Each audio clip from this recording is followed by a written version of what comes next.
Évangile de Jésus-Christ selon saint Luc 15, 3, 7. En ce temps-là, s'adressant aux pharisiens et aux scribes, Jésus disait cette parabole.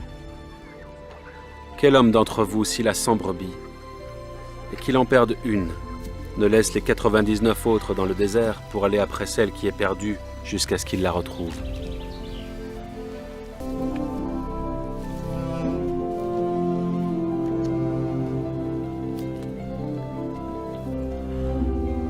Et lorsqu'il l'a retrouvée, il la met avec joie sur ses épaules.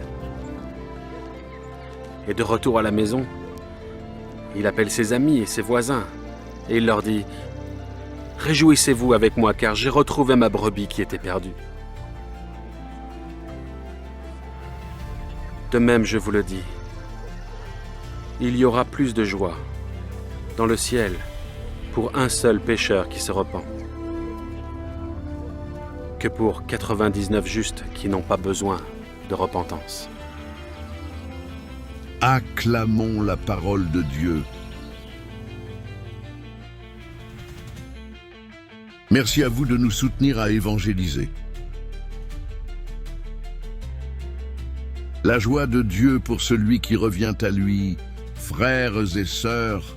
Dans ce passage de l'Évangile selon saint Luc, Jésus s'adresse à des personnes qui se croient irréprochables, les pharisiens et les scribes.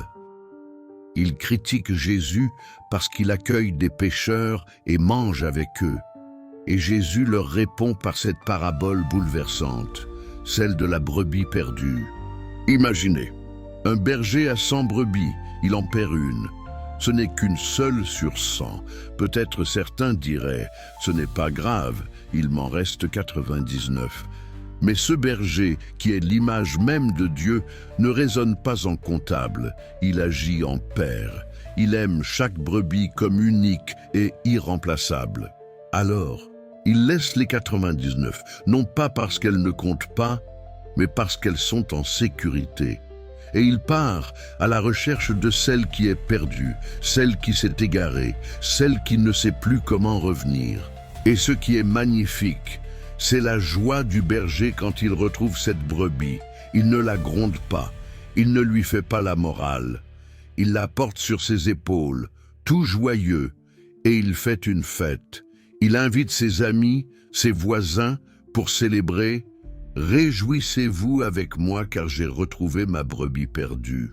Et Jésus conclut, il y aura plus de joie dans le ciel pour un seul pécheur qui se convertit que pour 99 justes qui n'ont pas besoin de conversion. Ce verset renverse nos logiques humaines. Nous pensons souvent que Dieu est content des bons, des parfaits, des réguliers. Mais non, Dieu se réjouit avant tout de ceux qui reviennent à lui. Comment vivre ce passage dans ma vie quotidienne? Accueille la miséricorde de Dieu pour toi. Peut-être que tu t'es éloigné, que tu portes une culpabilité, un échec, une blessure. Sache que Dieu ne t'abandonne jamais. Il te cherche personnellement, avec amour. Tu es cette brebis qu'il veut porter sur ses épaules. Ne fuis pas. Laisse-toi retrouver. 2. Change ton regard sur les autres. Ne juge pas ceux qui sont éloignés, ceux qui vivent autrement. Rappelle-toi que Dieu les aime autant que toi, peut-être même qu'il les cherche activement. Prie pour eux, aime-les, sans arrogance, sans distance. 3. Sois un relais de cette tendresse. Toi aussi, tu peux devenir un berger. Va vers ceux qui sont perdus, seuls, découragés. Par un sourire, une écoute, un mot d'espérance, tu peux ramener une brebis vers la lumière. Frères et sœurs, Dieu ne calcule pas comme nous. Son amour est fou, radical, miséricordieux. Il nous cherche, même quand nous sommes perdus.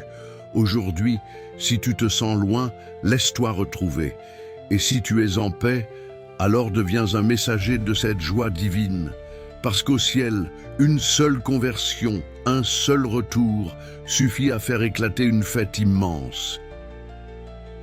Merci à vous de nous soutenir à évangéliser.